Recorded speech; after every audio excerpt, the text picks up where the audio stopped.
Welcome to the Legacy Gamble, a story of power, deception, and redemption. Meet Matthew Hayes, a man at the top of the corporate world, who seems to have it all: success, wealth, and a life of luxury. But beneath the glittering surface lies a web of lies, betrayals, and impossible choices. When an old rival returns with a plan to destroy everything he's built, Matthew is forced to confront not only his enemies, but the cracks in his own heart. Will he fight to protect his empire, or will he risk it all to find something more meaningful? But beware, nothing in Matthew's world is as it seems. Loyalties will be tested, alliances shattered, and a single decision will determine whether he rises stronger or loses everything. This is a story where love and ambition collide, and the stakes couldn't be higher. Are you ready to take the gamble? The soft hum of jazz filtered through the warm, bustling air of the Golden Hour Cafe.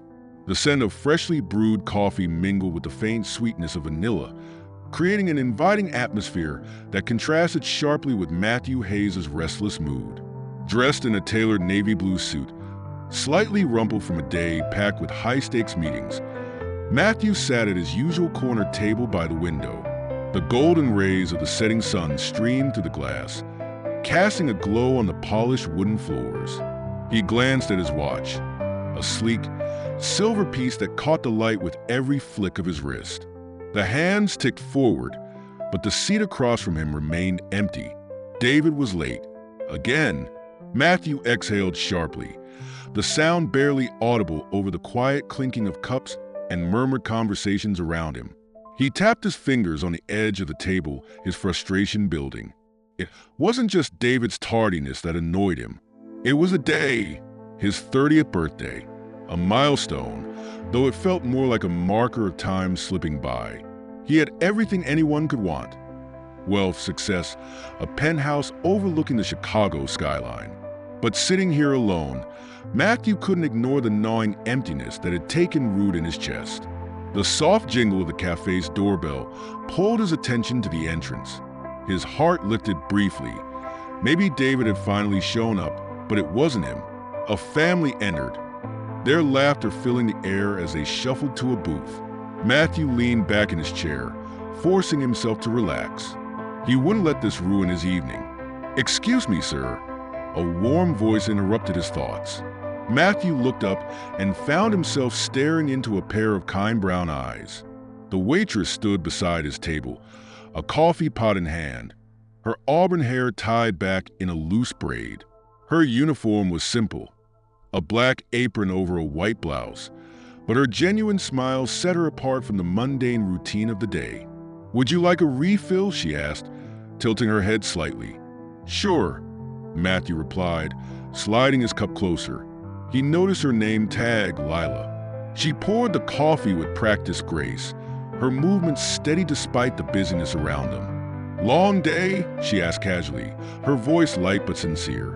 "You could say that," he said, forcing a polite smile.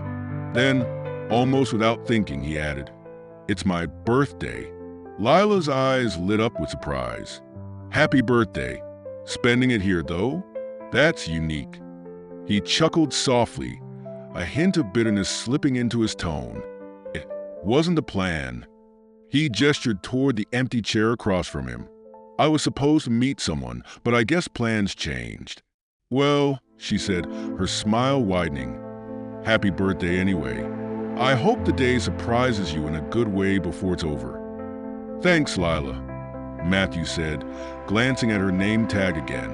As she walked away, he found himself lingering on her words. The brief interaction felt unexpectedly comforting, like a fleeting reprieve from the monotony of his carefully constructed life. Minutes stretched into another hour. Matthew's phone buzzed on the table, and he picked it up with a mix of hope and resignation. The screen displayed a message from David. "Matt, I'm so sorry. Got slammed at the restaurant. Chef didn't show. Rain check." Matthew clenched his jaw, his disappointment deepening. "It's fine," he typed back, though it was far from the truth. He set the phone down harder than intended, the sound sharp against the wooden surface. Lila appeared again, her brows furrowed in concern. "I notice you haven't touched your coffee." Everything okay?" Matthew glanced up, surprised by her attention. "Just thinking too much, I guess." She tilted her head, her curiosity evident. "Big thoughts for a big day?" He managed a small smile. "Something like that." Before Lila could respond, a group of lively customers entered, their chatter filling the cafe. She gave Matthew an apologetic glance before moving to greet them. He watched her as she moved between tables, her demeanor warm and unhurried despite the growing demands. There was something refreshing about her, a stark contrast to the polished, transactional world he lived in. His phone buzzed again, pulling him back to reality. "Happy birthday, darling. Can't wait to see you this weekend. Love you." It was from Charlotte, his fiancée. Her message, though perfectly timed, felt as hollow as the past 3 years of their relationship. Matthew stared at the words for a long moment before typing a brief reply. He placed the phone face down, his gaze wandering back to Lila. Later, as the cafe quieted and the evening wore on, Lila approached his table with a small plate in hand. "On the house," she said, setting down a slice of chocolate cake. Matthew blinked, genuinely surprised. "What's this?" "Birthday cake," she said with a shrug. Everyone deserves something sweet on their day. For the first time that evening, Matthew's smile reached his eyes. "Thank you, Lila. That's really kind of you." "It's just cake," she said playfully, her expression softening. "But I hope it helps a little." As she walked away, Matthew stared at the slice, a strange tightness in his chest. It wasn't about the cake. It was the gesture, small, simple, and entirely without expectation. He couldn't remember the last time someone had done something for him just because. When he finally stood to leave, he approached the counter to settle his bill. "Thanks for the cake," he said, catching her attention. "And for just being you, I guess." Lila looked surprised but smiled warmly. "You're welcome. Happy birthday, Matthew." As Matthew stepped out into the cool night air, he felt an odd mix of emotions. The hollow ache in his chest hadn't disappeared, but it was tempered by something quieter and warmer. He glanced back at the cafe, its golden light spilling onto the sidewalk, and wondered if maybe, just maybe, this birthday wasn't a total loss after all. He walked toward his car, the city buzzing around him. His thoughts were filled with unanswered questions, but for the first time in years, he allowed himself to entertain the possibility of something real. The towering glass facade of Hayes Real Estate's headquarters gleamed in the morning sun, a testament to the empire Matthew Hayes had spent years helping to build. Inside, the atmosphere was all business. Employees moved briskly through the marble-lined lobby, the sound of heels clicking against the floor echoing through the space. Matthew stepped out of the elevator onto the top floor, adjusting the cuffs of his suit as he headed toward his corner office. The walls of glass provided an unobstructed view of Chicago's skyline, but the sight felt less like an achievement and more like a trap. Margaret Blake, the company's sharp and no-nonsense CFO, was waiting for him in his office. She stood by his desk, her ever-present tablet in hand and her expression unreadable. Dressed in a perfectly tailored black blazer, Margaret embodied efficiency and focus, a contrast to Matthew's growing unease.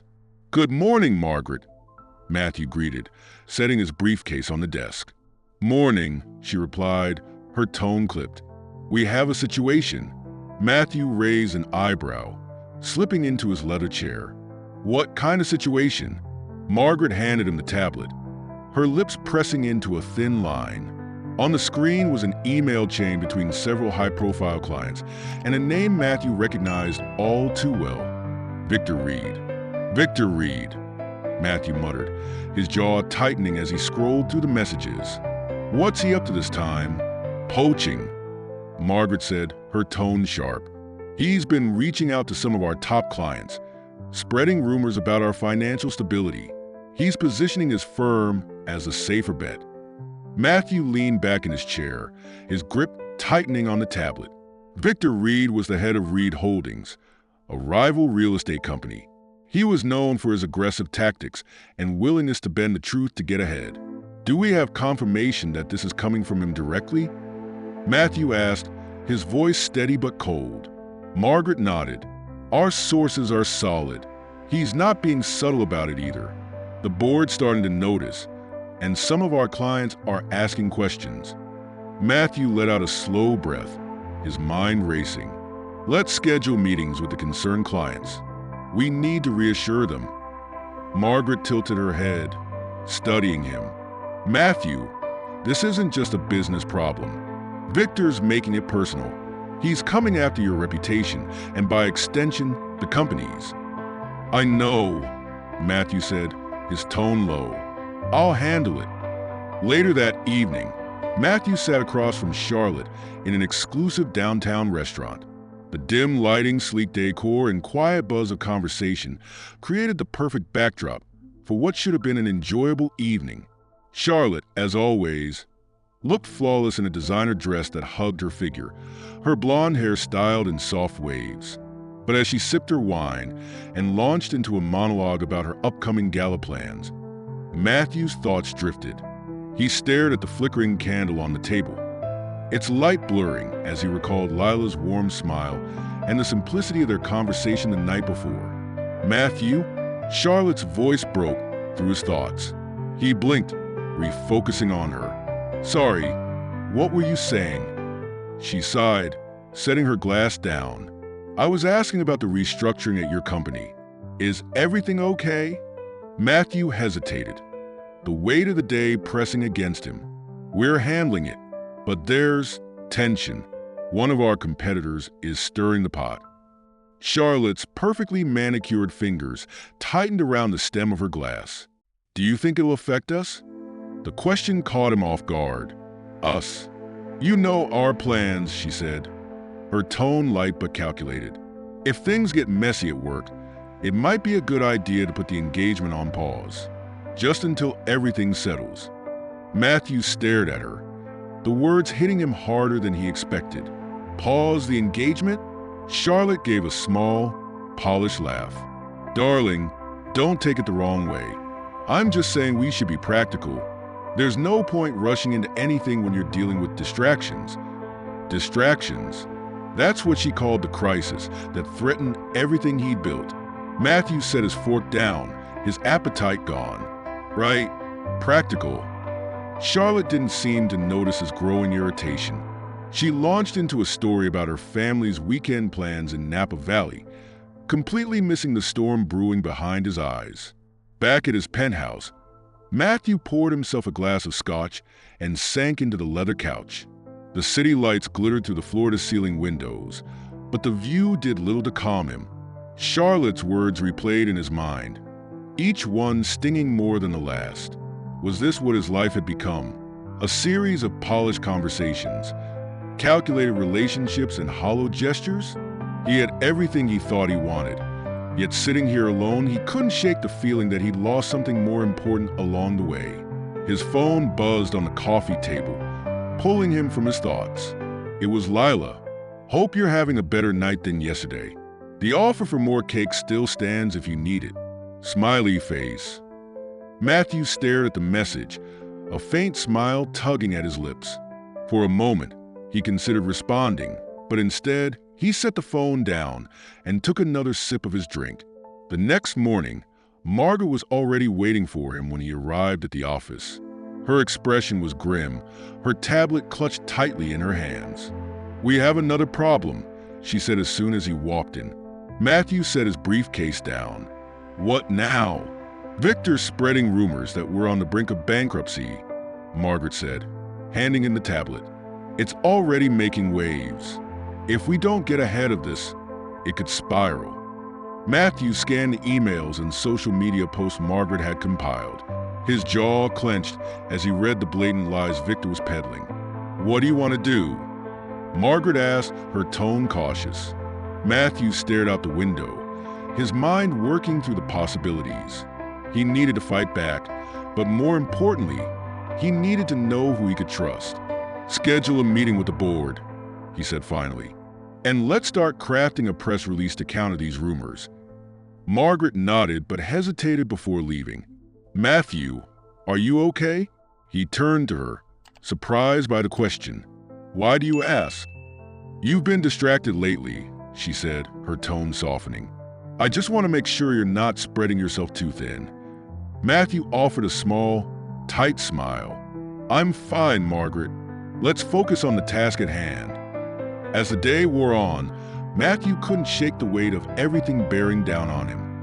Victor's sabotage, the board's growing unease, Charlotte's calculated distance. It all felt like a pressure cooker ready to explode. That evening, he found himself walking toward the Golden Hour Cafe. The warm glow of its windows drew him in, a stark contrast to the cold steel and glass of his corporate world. Lila was behind the counter, her auburn braid catching the light as she laughed with a customer. When she saw him, her eyes lit up and she waved him over. "Back so soon?" she teased, sliding a cup of coffee across the counter. "Maybe I just like the company," Matthew replied, his tone lighter than it had been all day. Lila laughed, the sound like a balm for his frayed nerves. For the first time in days, Matthew felt a flicker of clarity. He didn't know what the future held, but as he sat in the cafe, surrounded by its warmth and Lila's kindness, he realized one thing. He was tired of the facade. It was time to find something real. The crisp morning air swept through the towering glass atrium of Hayes Real Estate as employees moved with purpose through the lobby. Matthew Hayes walked in with measured steps, his sharp navy suit and polished shoes reflecting the poised image of a CEO in control. Yet inside, his mind churned with doubts and plans. In his corner office, the skyline of Chicago stretched out before him, a reminder of everything he'd built. But for Matthew, the glittering towers now felt like monuments to something hollow. He leaned against his desk, scrolling through a list of headlines on his phone. Rumors swirl around Hayes' real estate stability. Victor Reed gains ground amid Hayes' turmoil. Is the Hayes legacy crumbling? Matthew clenched his jaw. The whispers Victor Reed had seeded about the company's instability were taking root, and he could feel the pressure mounting. He needed clarity, not just about his company, but about his life. Margaret Blake entered, her expression sharp as always, her tablet in hand. She closed the door behind her without waiting for an invitation. "I got your message," she said, standing across from him. "You want to discuss something unconventional?" Matthew set his phone down and crossed his arms. "I need your help with something personal." Margaret arched an eyebrow, her curiosity piqued. "Personal? That's not like you." He exhaled, leaning forward on his desk. "I need to know if the people in my life are here for me or for what I have." Her brow furrowed, and she tilted her head slightly. "You were talking about Charlotte." "Charlotte," Matthew confirmed, his voice steady, "and everyone else who claims to care about me." Margaret regarded him for a moment before sitting down. "What's the plan?" "I want to stage a financial crisis," Matthew said bluntly. "I need to see how Charlotte reacts when she thinks everything's gone." Margaret leaned back in her chair, her expression skeptical. "You realize how risky this is? If word spreads to the wrong people, investors, the board, it could spiral out of control." "I trust you to keep it contained," Matthew said, meeting her gaze. "You've done it before." Margaret studied him, then sighed. "Fine, but if this backfires, it's on you." By midday, Hayes Real Estate's internal communication channels buzzed with carefully planted updates. Margaret had crafted the messaging perfectly. Vague but ominous references to financial challenges, potential layoffs, and restructuring plans. Externally, a strategic leak ensured that key industry players, including Victor Reed, caught wind of the crisis. The move was calculated, designed to elicit reactions from both enemies and allies. Matthew watched as the ripples began to spread. By the afternoon, his phone was buzzing incessantly. Calls from board members, concerned clients, and finally, Charlotte. That evening, Charlotte arrived at his penthouse. Her stilettos clicked against the marble floors as she stepped inside, her expression a careful mix of concern and frustration. "Matthew," she began, setting her designer handbag on the counter. "What's going on?" "I've been hearing things, rumors about the company." Matthew leaned against the kitchen island, his posture calm despite the tension in the air. "What have you heard?" "That Hayes real estate is in trouble," she said, crossing her arms. "Bankruptcy, layoffs." "Matthew, is any of this true?" He paused, studying her. "We're facing challenges," he said carefully. "The market's been unpredictable and we've had setbacks. There's a chance we might have to downsize." Charlotte's perfectly manicured nails tapped against her arm as she processed his words. "Downsize," she echoed, her voice faltering slightly. "It could mean selling assets," Matthew continued, watching her closely. "Cutting back, maybe even losing the penthouse." Her expression froze for a moment before she recovered, offering a brittle smile. "I'm sure you'll figure it out. You always do." "Charlotte," he said, his tone steady but probing. "What if I don't? What if this time I lose everything?" She laughed nervously, brushing a strand of hair behind her ear. "Don't be dramatic. You're Matthew Hayes. You'll bounce back." "What if I don't?" he pressed, his gaze unflinching. For a moment, her mask slipped. A flicker of panic crossed her face, but she quickly replaced it with a carefully composed expression. "Maybe we should reassess things," she said slowly. "Focus on what's realistic for now." Matthew's stomach churned, but he kept his face neutral. "Reassess? I mean," she continued, her voice faltering, "if things are as bad as you're saying, maybe we should pause the wedding, just until everything stabilizes." There it was, the confirmation he didn't want but expected. The next day, Matthew sat in his office, staring out at the skyline.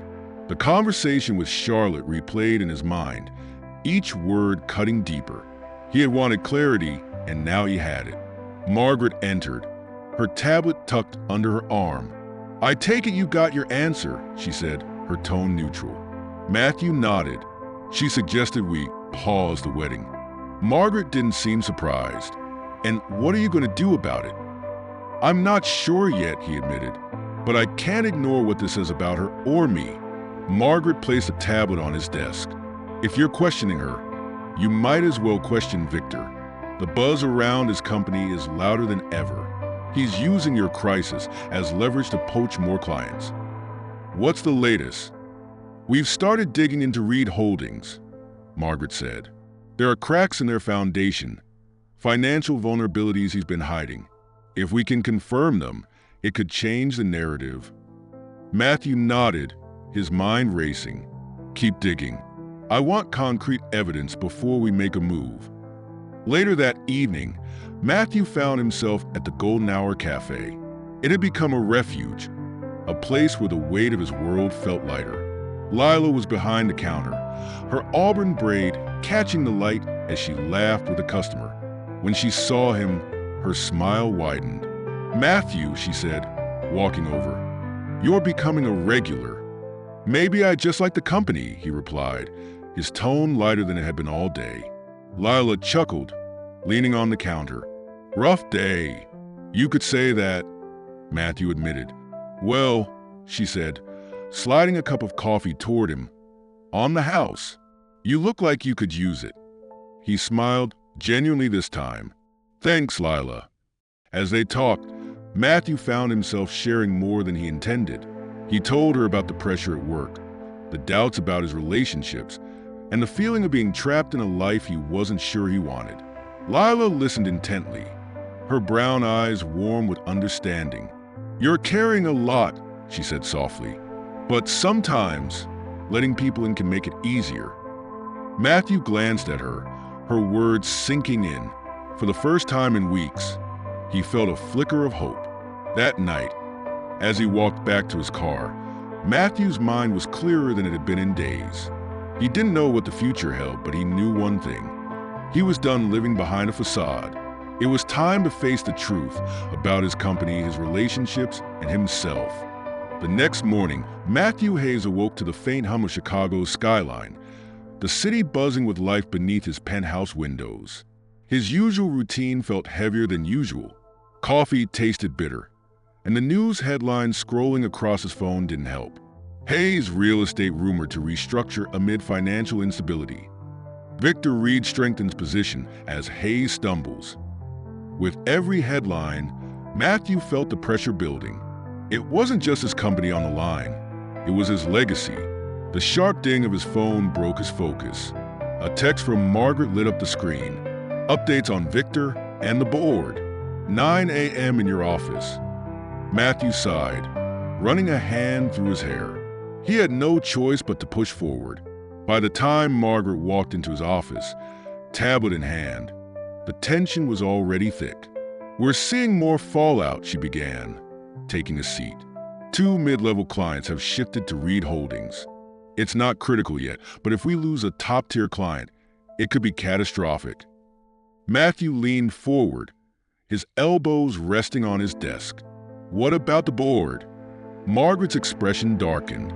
"They're nervous. Alan Grant in particular has been asking questions, pointed ones. If we don't turn this around soon, we risk losing their confidence." Matthew stared at the skyline, his mind racing. "And Victor," Margaret tapped on her tablet, bringing up a spreadsheet. "We've confirmed a few cracks in his foundation. His company is over-leveraged, and he's using short-term loans to stay afloat. If the wrong deal falls through, Reed Holdings will collapse." "Good," Matthew said, a flicker of hope breaking through the gloom. "Let's dig deeper. I want hard evidence. Something we can use when the time comes." Margaret hesitated, then leaned forward. "Matthew, I need to ask, are you sure you're up for this? You've been distracted lately." Matthew glanced at her, surprised by the question. "Why do you ask?" "You're juggling a lot, Victor, the board, your personal life. I just want to make sure you're not burning out." He managed a small smile. "Thanks for the concern, Margaret, but I'm fine." That evening, Matthew found himself drawn back to the Golden Hour Cafe. The warm, inviting atmosphere was a stark contrast to the cold sterility of his corporate world. Lila was behind the counter, her auburn braid falling loosely over her shoulder as she chatted with a customer. When she saw him, her face lit up with a smile. "Matthew," she said, walking over. "Back again? You're going to make people think you're addicted to coffee." "Maybe I'm just addicted to the company," he replied, his tone light. Lila chuckled, pouring him a cup of coffee. "Rough day." "You could say that," Matthew admitted, taking a seat at the counter. "Well, here's something to take the edge off," she said, sliding the cup toward him. As they talked, Matthew found himself sharing more than he usually would. He told her about the pressure of running a company, the constant battles with competitors, and the nagging doubts about his personal life. Lila listened intently, her expression warm and understanding. "That's a lot to carry," she said softly. "But you don't have to do it alone, you know." Matthew smiled faintly. "It's hard to let people in when you don't know who to trust." "Trust is earned," Lila said simply. "But sometimes it starts with taking a leap of faith." Her words lingered in his mind long after he left the cafe. The next morning, Matthew's phone buzzed with an unexpected message. "Maggie's sick. I didn't know who else to call. Can you help?" It was from Lila. Matthew didn't hesitate. He grabbed his coat and keys, heading straight for her apartment. Lila met him at the door, her face pale and her eyes red-rimmed from worry. "Thank you for coming," she said, her voice trembling. Inside, the small apartment was modest but filled with warmth. Pictures on the walls, colorful blankets draped over the furniture. Maggie, Lila's younger sister, lay on the couch, her cheeks flushed with fever. "What happened?" Matthew asked, kneeling beside the couch. "She started feeling sick last night," Lila said, wringing her hands. "Her fever spiked, and nothing I've done is bringing it down. I can't afford the ER, and I didn't know who else to call." Matthew turned to her, his expression firm. "We're taking her to the hospital. Don't worry about the cost. I'll handle it." Before Lila could protest, he gently scooped Maggie into his arms and carried her to the car. Hours later, they sat in the sterile waiting room of the hospital.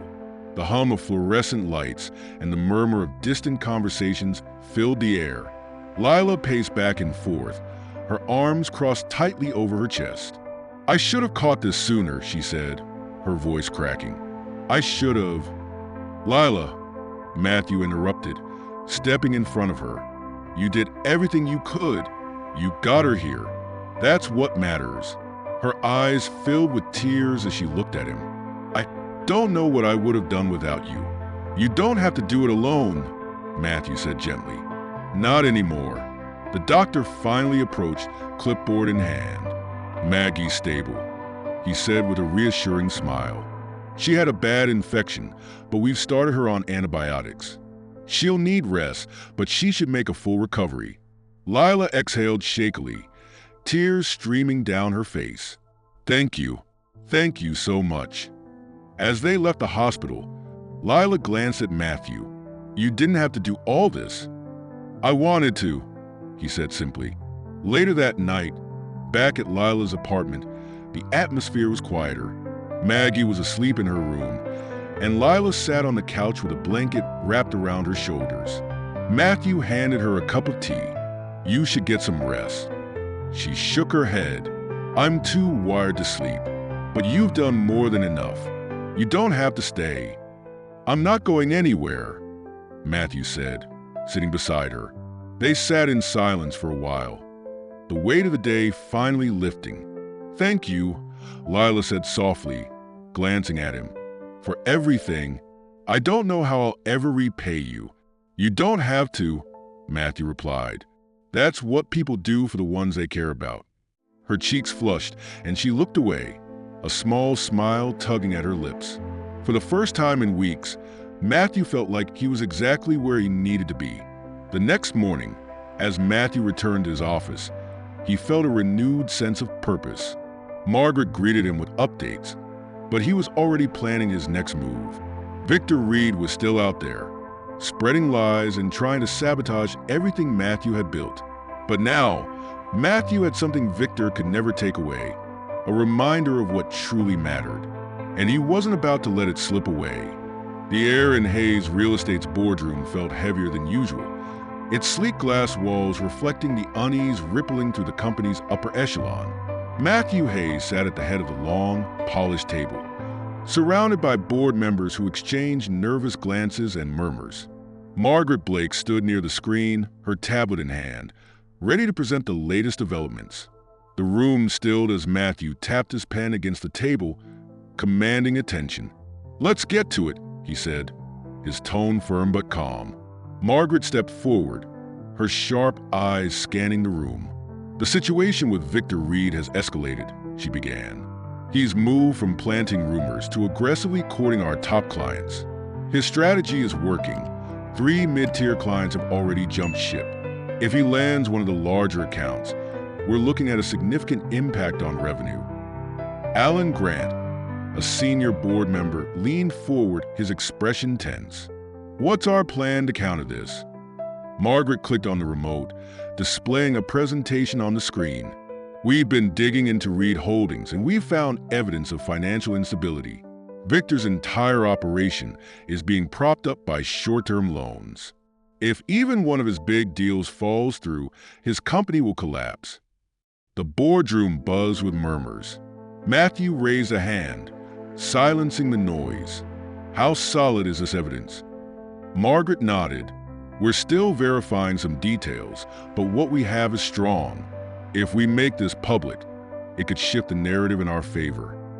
"But it's risky," Alan said, his brow furrowed. "If we're wrong or if this backfires, we'll look desperate." Matthew leaned back in his chair, his gaze steady. "I'm aware of the risks, but if we let Victor continue unchecked, he'll dismantle everything we built. We need to make a move now." The tension in the room was palpable. After a moment, Alan nodded reluctantly. "Fine, but tread carefully, Matthew. The board can only back you if we see results." That evening, as Matthew reviewed reports in his office, His phone buzzed with a message from Charlotte. "We need to talk. Call me when you can."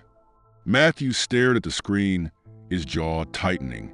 The last time they spoke, her suggestion to pause the engagement had left a bitter taste in his mouth. He wasn't ready for another conversation that would only confirm his growing doubts. Instead, he slipped on his coat and headed for the Golden Hour Cafe.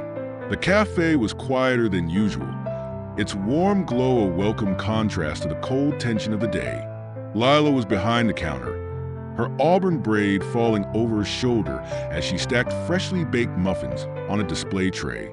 When she saw Matthew, her face lit up with a smile. "Matthew, you're becoming a regular." "Can't help it," he replied, leaning on the counter.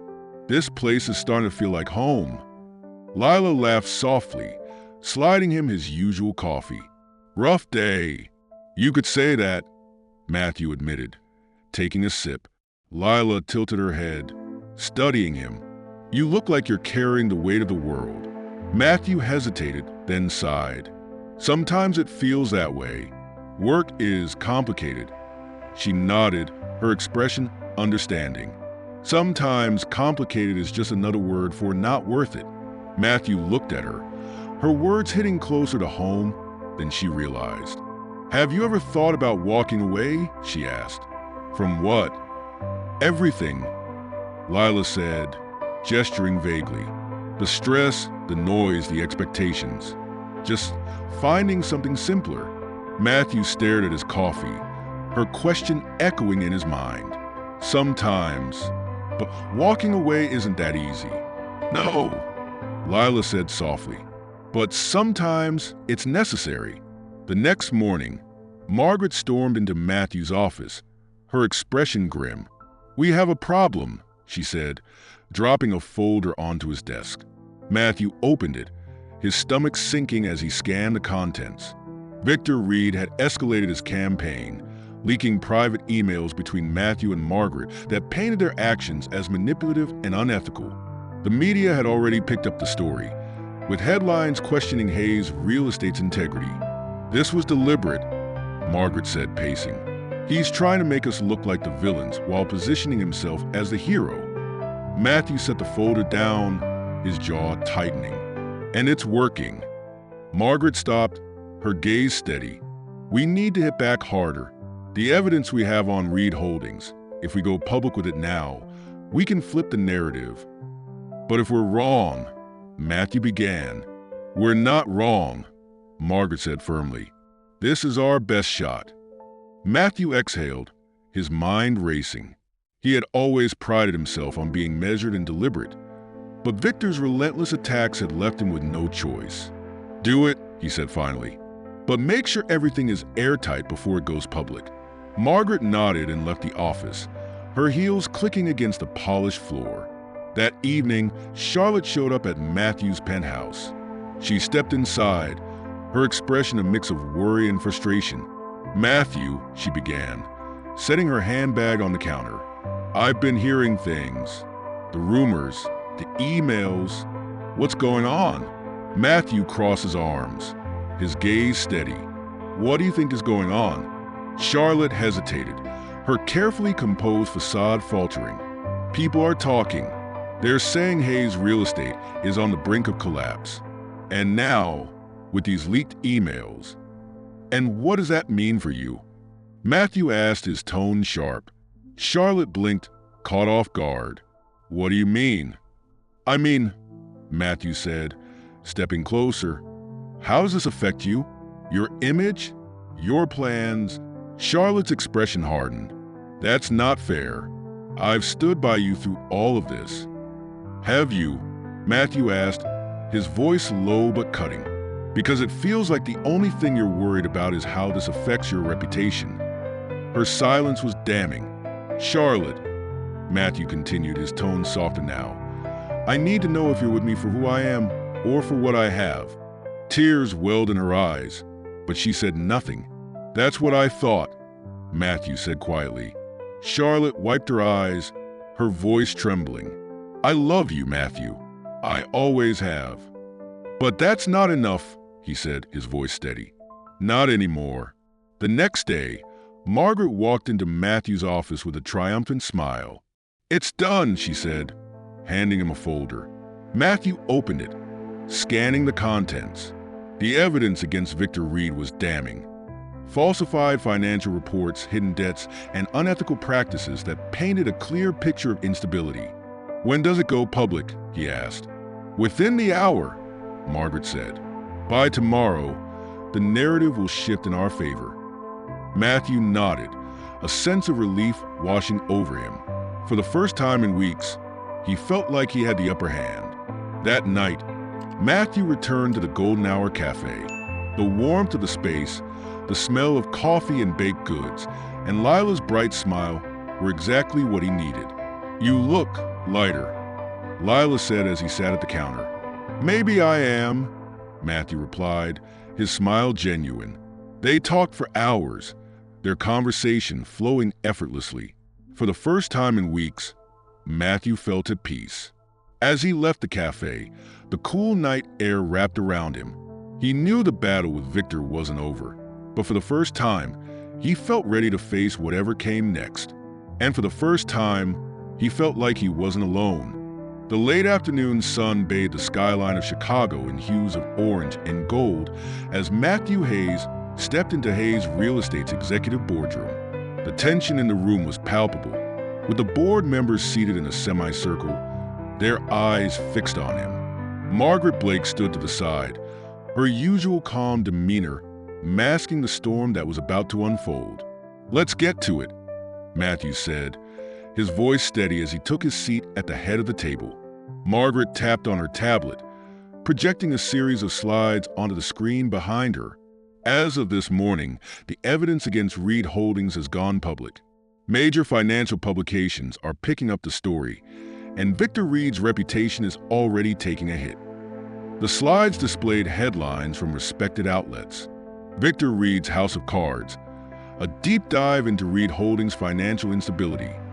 Hayes Real Estate exposes fraud in rival firm. Victor Reed's empire faces collapse amid scandal. Alan Grant, the most vocal of the board members, leaned forward, his brow furrowed. "This is a strong move, Matthew, but it doesn't erase the damage his rumors caused us. Our clients still need reassurance." Matthew nodded. "That's why I've scheduled meetings with all our major clients this week. We're going to show them exactly why Hayes Real Estate is the strongest, most stable partner in the industry." Alan exchanged a glance with another board member before nodding. "All right, but this needs to work. We've backed you this far. Matthew, don't let us down." "I won't," Matthew said firmly. As the boardroom emptied, Margaret lingered behind, her expression softer now that the tension had subsided. "You handled that well," she said, leaning against the table. "Thanks to you," Matthew replied. "The evidence you dug up on Victor was exactly what we needed." Margaret studied him for a moment, then crossed her arms. "So, what's next?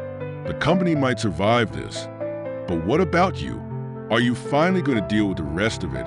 Charlotte, your father, everything you've been avoiding?"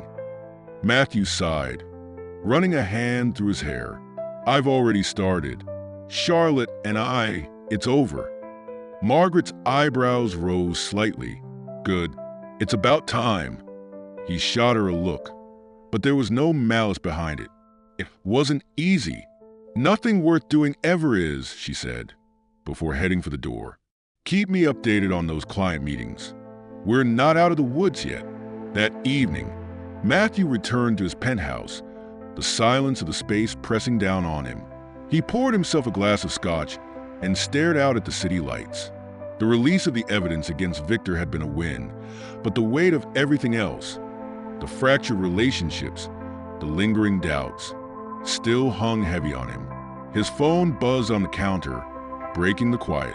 It was Lila, just checking in. "Hope your day wasn't too crazy. Maggie and I are baking tonight if you want to stop by." A faint smile tugged at the corners of his mouth. He typed back a quick response. "Be there in 20. Lila's apartment was warm and filled with the comforting aroma of freshly baked cookies. Maggie was seated at the kitchen table, a mixing bowl in front of her and a streak of flour across her cheek. "You're late," Maggie said with a playful grin as Matthew stepped inside. "Traffic," he replied, shrugging off his coat. Lila appeared from the kitchen, her hair pulled back into a loose ponytail. "We saved you some cookie dough, but you'll have to fight Maggie for it."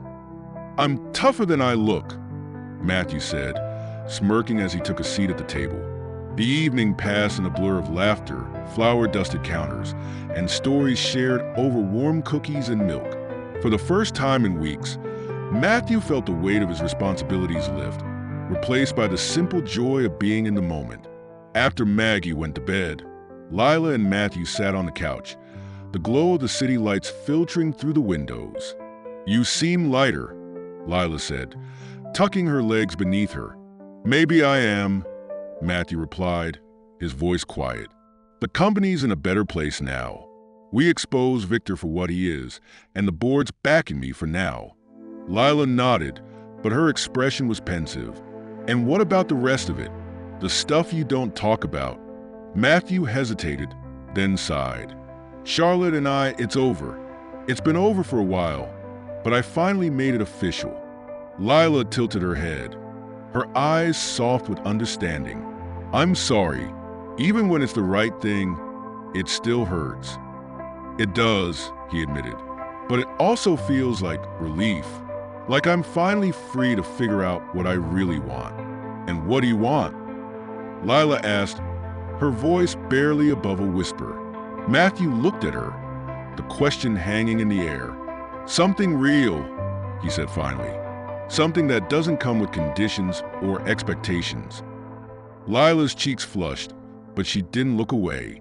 The next day, as Matthew prepared for his first meeting with a major client, he felt a renewed sense of determination. The evidence against Victor had shifted the narrative, but it was up to him to solidify their trust. The meeting was held in a sleek conference room downtown, with the client's team seated across from Matthew and Margaret. "We understand there have been rumors about Hayes' real estate stability," Matthew began, his tone measured. "I'm here to tell you that those rumors are false. Our financials remain strong, and our restructuring was a strategic move to adapt to a changing market, not a sign of weakness." Margaret pulled up a presentation on the screen, detailing the company's plans for the future and showcasing key projects. By the end of the meeting, the client CEO leaned back in his chair, a satisfied smile on his face. "You've convinced me, Matthew. Hayes Real Estate has always been a trusted partner, and we see no reason to change that now." As they shook hands, Matthew felt a surge of relief. One went down, many more to go.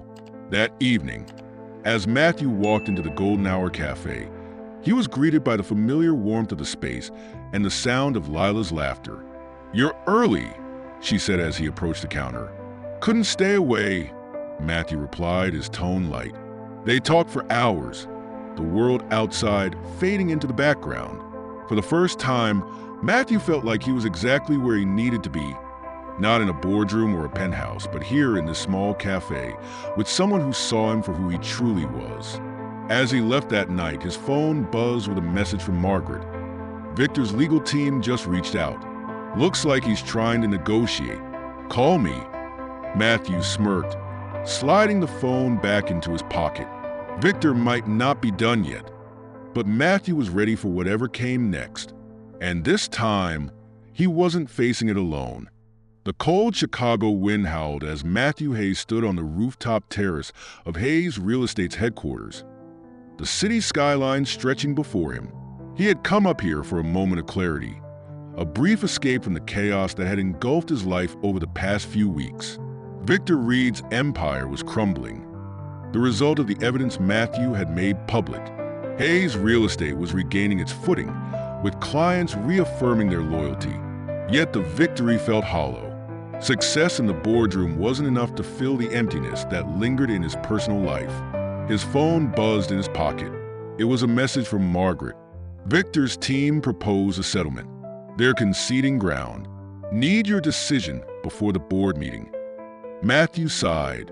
The fight with Victor was nearly over, but his next steps would determine how it all ended. For him, for the company, and for the people who had stood by him.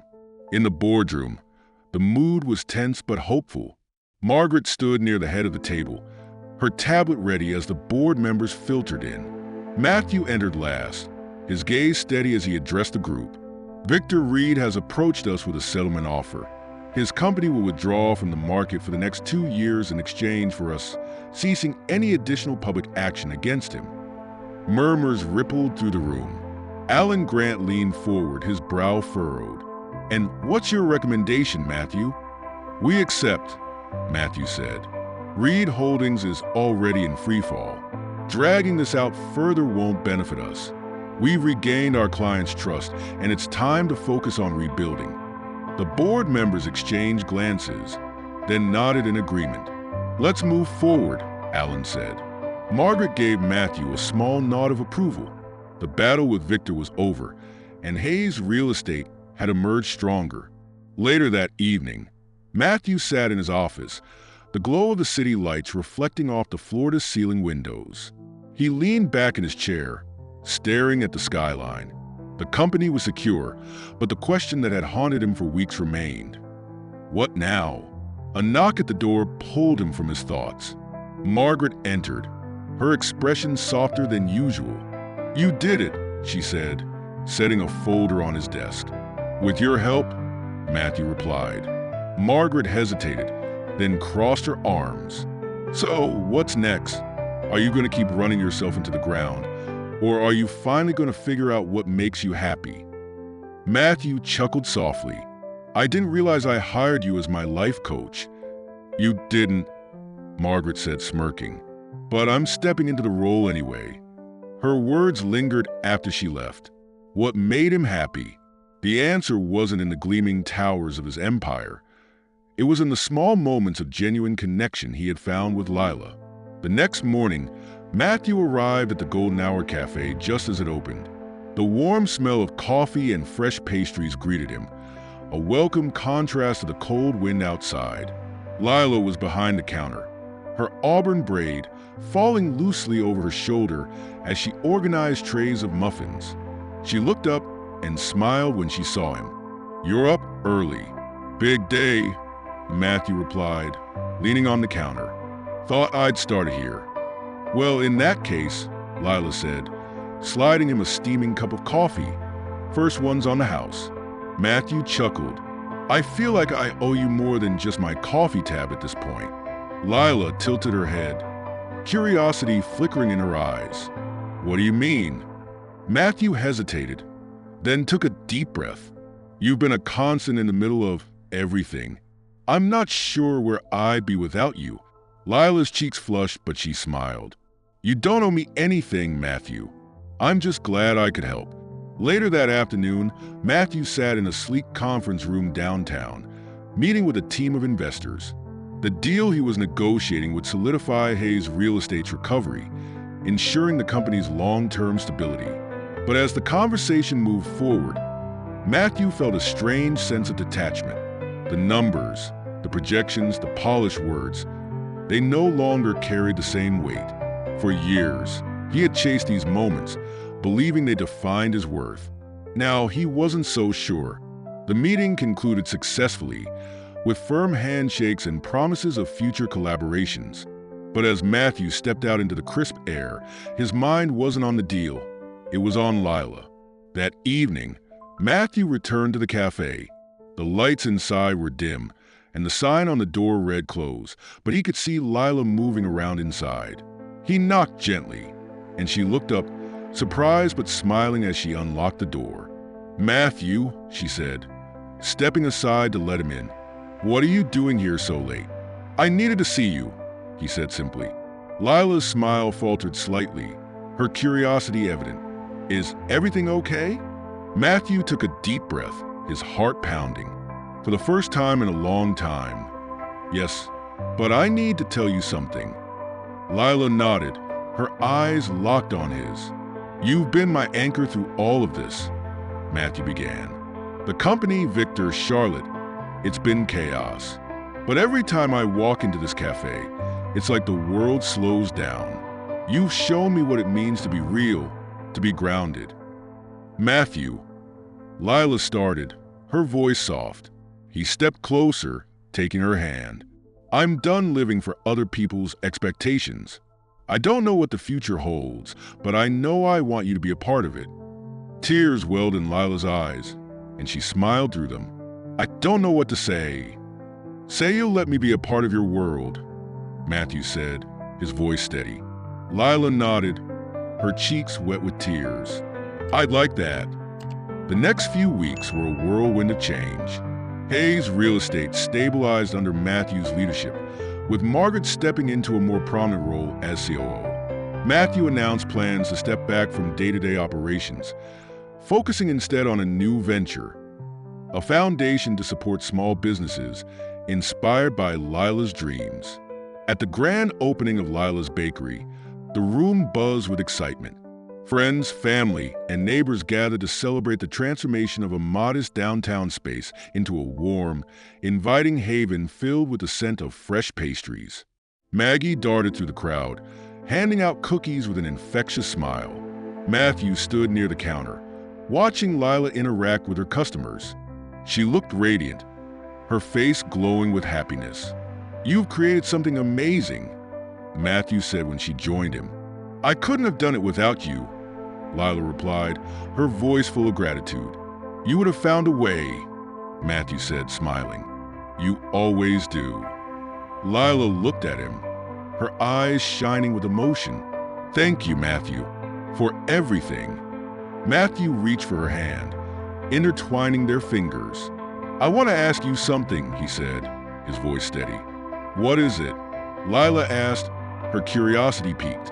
Matthew took a deep breath, then reached into his pocket, pulling out a small velvet box. The room grew quiet as he dropped to one knee, his gaze never leaving hers.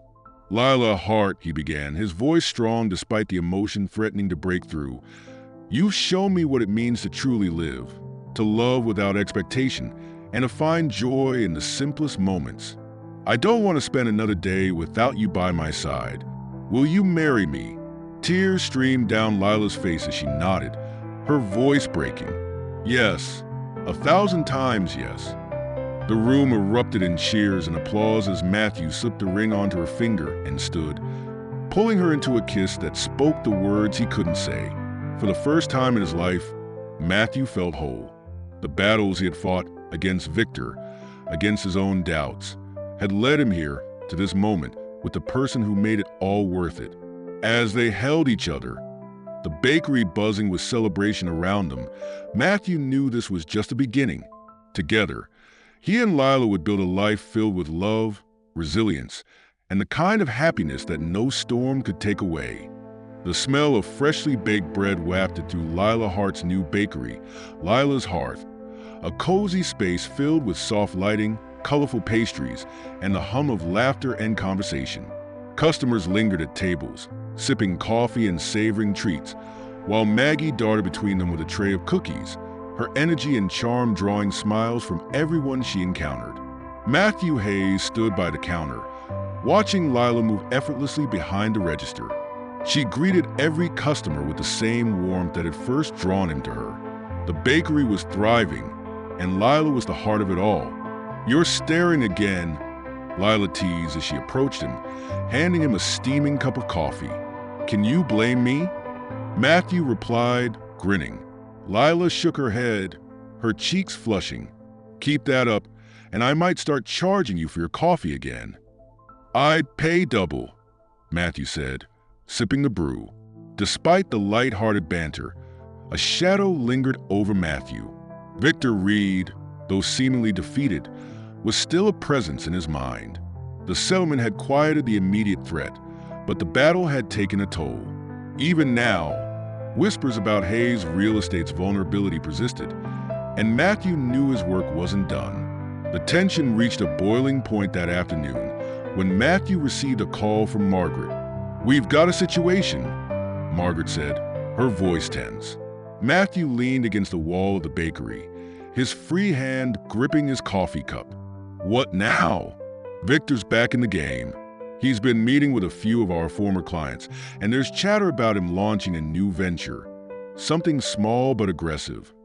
Matthew's jaw tightened. He's trying to claw his way back. "It looks that way," Margaret said. "But there's more. One of our senior board members, Alan Grant, has been in contact with him." Matthew froze. "Alan? Are you sure?" "I wouldn't bring it up if I wasn't," Margaret replied. "He's been pushing back on your decisions more than usual, and his recent moves suggest he's hedging his bets." Matthew exhaled slowly, the weight of the news settling on his shoulders. "We need to contain this. If Victor gains any traction, it could unravel everything we built." "I'll handle Alan," Margaret said. "But we need a strategy to deal with Victor.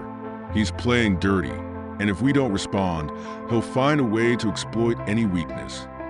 Matthew nodded, though Margaret couldn't see him. "Schedule a meeting with the board for tomorrow. We need to address this head-on." That evening, Matthew told Lila about the situation as they sat together in her apartment. The glow of the city lights filtered through the windows, casting soft shadows on the walls. "Victor's back?" Lila asked, her voice laced with concern. "Not fully, but he's trying," Matthew said, leaning forward with his elbows on his knees. "And now Alan's involvement, it feels like betrayal." Lila reached for his hand, her touch grounding him. "You've dealt with worse, Matthew. You'll handle this." He looked at her, the sincerity in her eyes cutting through his frustration. "You make it sound so simple." "It's not," Lila admitted.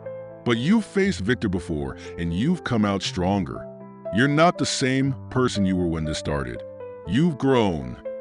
Matthew managed a small smile, her words easing the tightness in his chest. "What would I do without you?" "Let's not find out," Lila teased, leaning her head against his shoulder. The next morning, the boardroom at Hayes Real Estate was thick with tension. Matthew stood at the head of the table, his gaze sweeping over the seated board members. Alan Grant sat to the right, his posture stiff and his expression unreadable. "As many of you know, Victor Reed is attempting to re-enter the market," Matthew began. "His tactics are the same as before, targeting our clients and sowing doubt about our stability." Murmurs rippled through the room, but Matthew pressed on. "I want to make one thing clear," he said, his tone firm.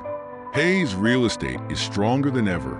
Our financials are solid, our clients are loyal, and our reputation remains intact. Victor's return is not a threat.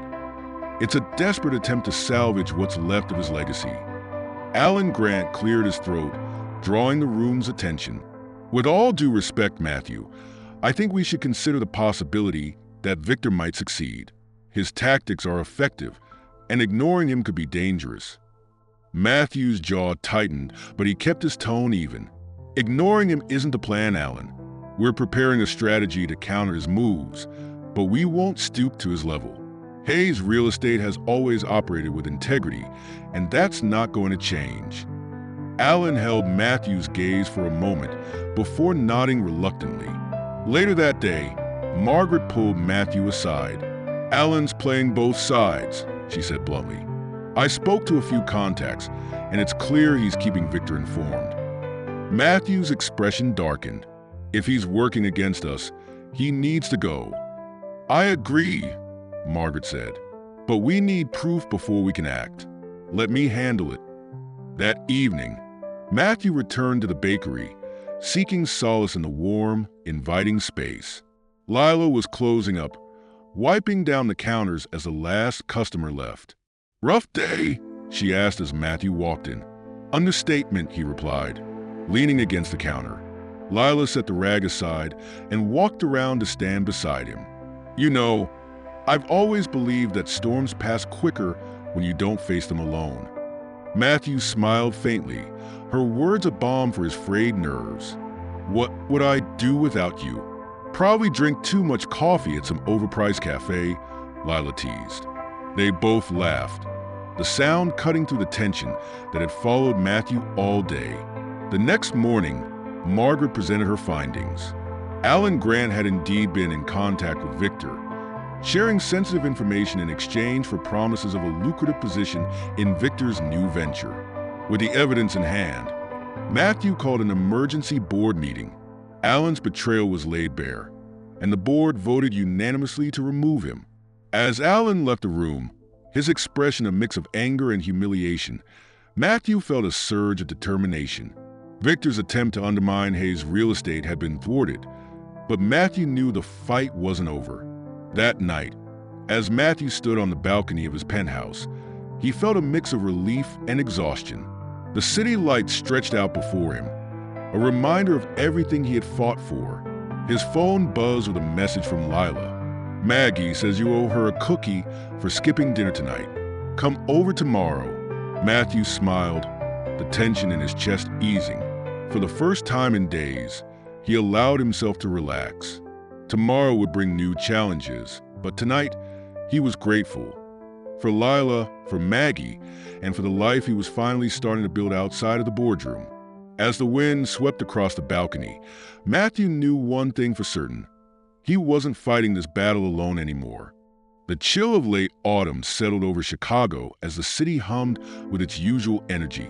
For Matthew Hayes, however, the days felt heavier, filled with long meetings, tense conversations, and the constant pressure of steering Hayes' real estate through its final clash with Victor Reed. Though the company had regained its footing, Victor's shadow still loomed. His attempts to rebuild Reed Holdings were gaining traction, threatening to undercut everything Matthew had fought to protect. It wasn't just the company on Matthew's mind. In the rare moments of calm, his thoughts wandered to Lila. She was his anchor, a source of stability in a storm that felt never-ending. Yet he hadn't told her everything. Not about Alan Grant's betrayal, nor the growing stakes of his battle with Victor. He wanted to shield her from it all. But as the weight grew heavier, Matthew began to realize that Lila might be the only one who could truly help him see the way forward. At Hayes Real Estate, Margaret Blake stormed into Matthew's office, her usual calm demeanor replaced by urgency. She slapped a folder onto his desk, her expression grave. "We have a problem," she said. Matthew looked up from his laptop, his brow furrowing. "What now?" Margaret opened the folder, revealing documents outlining Victor's latest moves. "He's targeting our biggest development project, the North Shore expansion. He's offering investors faster timelines, lower costs, and incentives we can't compete with." Matthew leaned back in his chair, studying the documents. How is he funding this? His company's barely staying afloat. "That's the thing," Margaret said, crossing her arms. "He's not funding it. He's leveraging the promise of future profits to secure backers. If he pulls it off, it'll be enough to rebuild his empire." Matthew's jaw tightened. "And if he fails, his backers will take the hit. But by then, the damage to us will already be done," Margaret replied. "It's a gamble, and he's banking on us not acting fast enough to stop him." "We can't let him get away with this," Matthew said firmly. Margaret nodded. "We need to make our move, and we need to do it now." That evening, Matthew found himself at Lila's hearth. The bakery was quieter than usual, with only a few late customers lingering over coffee. Lila was behind the counter, her auburn hair pulled back into a messy bun as she chatted with Maggie, who was diligently arranging cookies on a display tray. When Lila saw Matthew, her face lit up with a smile. "You're here early. Needed a break," Matthew said, leaning on the counter. Lila handed him a cup of coffee, her eyes soft with concern. "Rough day."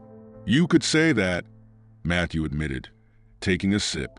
Lila tilted her head, studying him. "Want to talk about it?" Matthew hesitated. For weeks, he had avoided burdening her with the details of his fight with Victor. But now, he wasn't sure he could keep it all to himself. "Victor's trying to sabotage one of our biggest projects," he said finally. "If he succeeds, it could undo everything we've worked for."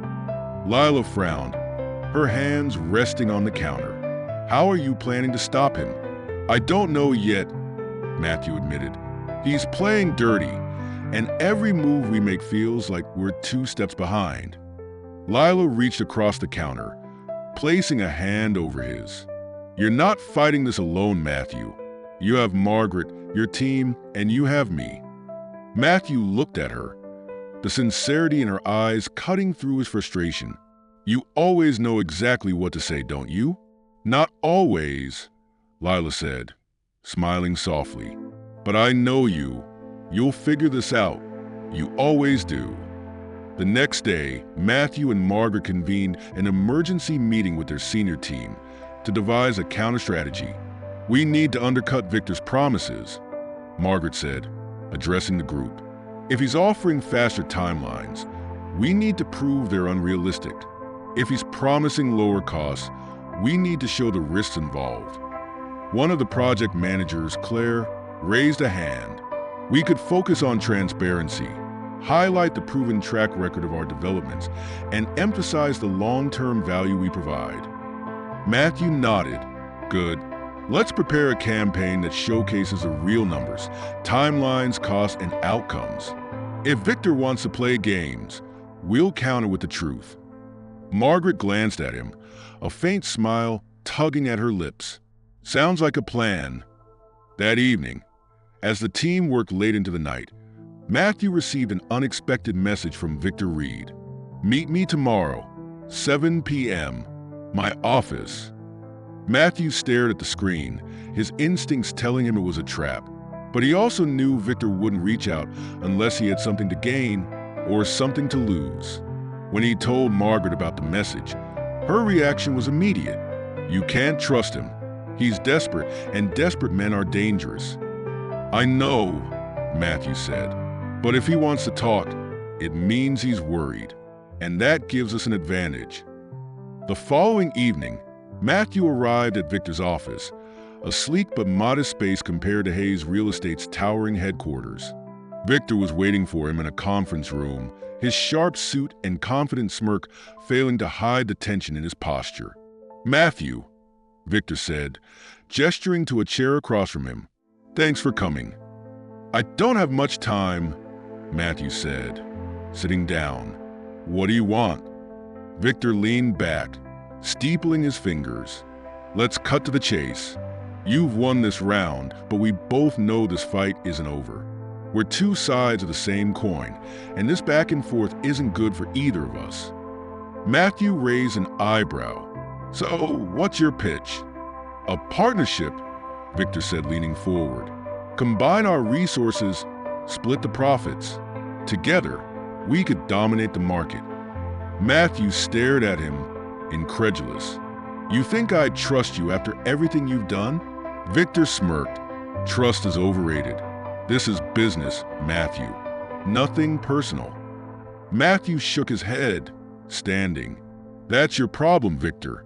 You've spent your entire career treating people like pawns, and now you want me to be your partner? No thanks." Victor's smirk faltered, replaced by a flash of anger. "You're making a mistake." "No," Matthew said, his voice cold. "The mistake was thinking I'd ever stoop to your level." The next morning, Hayes Real Estate launched its campaign, a comprehensive effort to counter Victor's promises with hard facts. The messaging was clear and concise, highlighting the company's proven track record, financial stability, and commitment to quality. The response was immediate. Clients praised the transparency, and investors expressed renewed confidence in the company's future.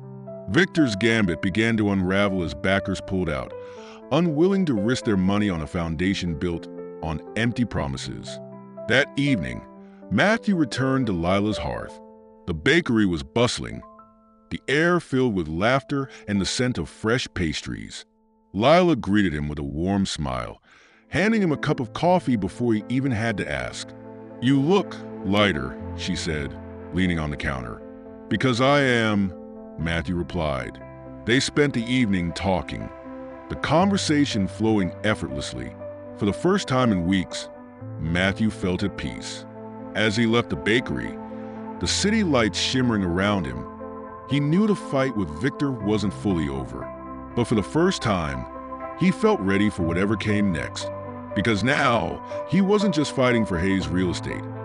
He was fighting for a future that finally felt worth it. The sharp chill of Chicago's winter wind swept through the city as Matthew Hayes stepped into the boardroom of Hayes Real Estate for what felt like the most pivotal meeting of his career. The stakes had never been higher, Yet Matthew felt a rare calm settle over him. The past weeks had tested him in every way, but he had emerged stronger, more certain of what truly mattered. The board members were already seated, their expressions a mix of curiosity and caution. Margaret Blake stood near the head of the table, her ever-present tablet in hand. She gave Matthew a small nod as he entered. "Let's begin," Matthew said, taking his place at the head of the table. Margaret clicked on the presentation screen, pulling up a series of charts and projections. "Over the past month, we've successfully countered Victor Reed's attempts to undermine our position," she began. "Our transparency campaign has not only reassured clients, but also attracted new investors who value our integrity. Hayes Real Estate is back on solid ground." The murmurs around the table were approving, but Matthew could sense the lingering tension. Alan Grant's recent betrayal still loomed over the company, and though the board had supported Matthew's decision so far, he knew their patience was finite. Matthew stood, his gaze sweeping over the room. "I want to thank all of you for your trust and support during this time. The challenges we've faced have forced us to confront difficult truths, but they've also made us stronger. However, it's clear to me that the way forward isn't just about survival. It's about redefining who we are and what we stand for." He clicked to the next slide, which displayed the words, "A New Legacy." "Hayes Real Estate has always been about more than buildings and numbers," Matthew continued. "It's about people, our employees, our clients, the communities we serve. These are the foundations of our success. And moving forward, that's where our focus will be." The room was silent as Matthew laid out his vision for the company. A shift toward sustainable development, community-focused projects, and initiatives to support small businesses and entrepreneurs. When he finished, the board members exchanged glances, their expressions softening. Alan Grant's shadow no longer loomed. "I think I speak for all of us," Alan's replacement, Claire, said, "when I say this is exactly the direction we need." "Well done, Matthew." The victory in the boardroom felt bittersweet as Matthew left the building that evening. The fight with Victor Reed had pushed him to his limits, and though he had won, he couldn't shake the feeling that something still needed to change. As he drove toward Lila's hearth, the bakery that had become his refuge, Matthew's mind was filled with the future, not just of Hayes Real Estate, but of his own life. When he arrived, the warm glow of the bakery's lights and the smell of fresh bread welcomed him like an old friend. Lila was behind the counter, her auburn braid falling over her shoulder as she arranged pastries on a tray. "Matthew," she called out, her smile lighting up the room. "Am I interrupting?" he asked, leaning against the counter. "Always," Lila teased, handing him a cup of coffee. They sat together at one of the corner tables, the hum of the bakery fading as the last customers left for the evening. "Big day?" Lila asked, her brown eyes studying him. "You could say that," Matthew replied, running a hand through his hair. "We're finally past the mess with Victor. The company's stable again." "That's good," Lila said, her voice warm. "You worked so hard for this." Matthew hesitated, then met her gaze. "It doesn't feel like enough." Lila frowned. "What do you mean?" "For so long, I thought success was everything," Matthew said. "But now, standing on the other side of it, it feels hollow. I don't want to spend my life fighting battles like this. I want something more, something real." Lila's cheeks flushed, but she didn't look away. "What does that mean for you?" Matthew reached across the table, taking her hand. "It means I'm ready to start building something new, and I want you to be a part of it." Tears welled in Lila's eyes, but she smiled. "I think I'd like that." The next morning, Matthew called Margaret into his office. "Margaret," he began, "it's time for me to step back." Margaret raised an eyebrow, her expression unreadable. "Step back? Are you serious?" "I am," Matthew said. "You've been the backbone of this company for years. It's time for you to take the lead as CEO." Margaret leaned back in her chair, her gaze sharp. "And what about you?" "I'll stay on as chairman," Matthew replied. But I need to focus on other things. Building a foundation to support small businesses, spending more time with the people who matter. Margaret studied him for a long moment, then nodded. I've waited years for you to figure this out, she said with a small smile. It's about time. Over the next few weeks, Matthew transitioned his responsibilities to Margaret and finalized the launch of his new foundation. He worked closely with Lila, drawing inspiration from her journey to build Lila's Hearth. Together, they planned programs to support aspiring entrepreneurs, offering resources, mentorship, and funding to help them succeed. The grand opening of the foundation was held in the same downtown space where Lila's bakery had flourished. The room buzzed with energy as friends, family, and business leaders gathered to celebrate the new venture. Matthew stood at the front of the room, Lila by his side, as he addressed the crowd. This foundation is about more than just business, Matthew said. It's about people. It's about creating opportunities, supporting dreams, and building a future where success is defined not by what we take, but by what we give. The crowd erupted in applause, and Matthew turned to Lila, his eyes filled with gratitude. This wouldn't have been possible without you, he said softly. Lila smiled, tears glistening in her eyes. You give me too much credit. Not nearly enough, Matthew replied. That night, as the celebration wound down, Matthew and Lila stood on the balcony overlooking the city. The skyline shimmered in the distance, a reminder of the journey that had brought them here. Do you ever think about how far we've come? Lila asked, leaning against him. Every day, Matthew said, wrapping an arm around her. And I know we've only just started. Lila looked up at him, her smile radiant. So, what's next? Matthew kissed her forehead, his voice steady and full of hope. Whatever we want, Lila. Whatever we want. As the city buzzed below them, Matthew knew that this was a legacy he wanted to leave behind. Not just a company or a name, but a life filled with love, purpose, and the kind of happiness that no storm could take away. The battles were over, and the future was theirs to build together. Enjoy the story. Don't forget to subscribe and hit the like button. Share your thoughts in the comments and turn on notifications so you don't miss our next thrilling episode. See you in our next video.